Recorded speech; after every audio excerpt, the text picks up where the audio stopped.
Alors ici, c'est le centre départemental. Il y a 25 personnes qui travaillent au dépôt, qui assurent la réception des produits qui sont livrés par les camions, les semi-remorques qui viennent des plateformes nationales. Ils assurent la logistique, c'est-à-dire le stockage, la répartition dans les centres, le camionnage, le transport, la livraison. Et puis ici au bureau, il y a toute la partie, je dirais, réflexion, direction, directive, organisation de chaque centre et relations évidemment avec les fournisseurs, mais aussi avec les élus.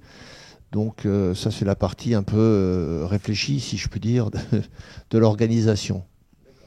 Et ça représente ici en haut une dizaine de personnes qui sont là tous les matins. Je m'occupe principalement du bus et de l'aide à la personne en ce qui concerne les dons vestimentaires, mobilier et le bus. Pour moi, il y a une nette augmentation parce que les gens sont de plus en plus demandeurs. Les conditions sont telles que les gens où ils choisissent de s'habiller, de manger, de payer leurs factures.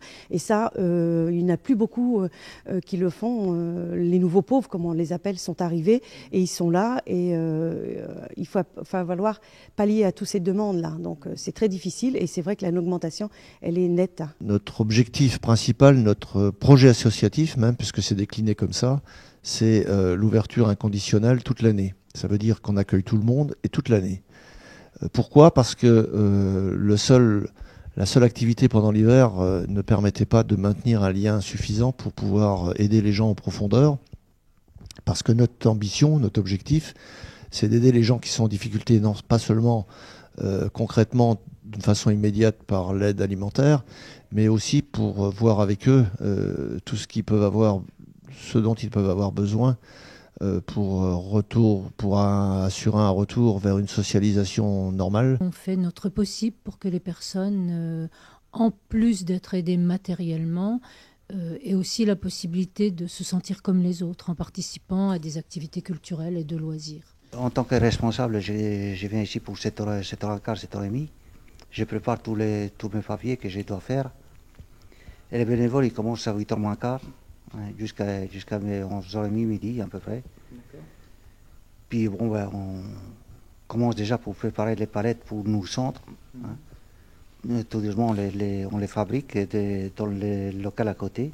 On les amène ici et puis on charge des camions pour aller livrer, quoi. Les moyens financiers manquent, oui, parce que les dons des particuliers sont en baisse. Avec la crise, les gens donnent moins. Ils donnent tous les ans, mais ils donnent moins, étant donné la crise, quoi. Donc on compte également sur les subventions des municipalités pour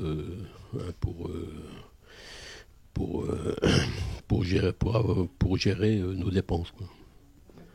Et puis également, on a droit à organiser 6 manifestations par an. Et on compte donc avoir des rentrées conséquentes à ce niveau-là, quoi.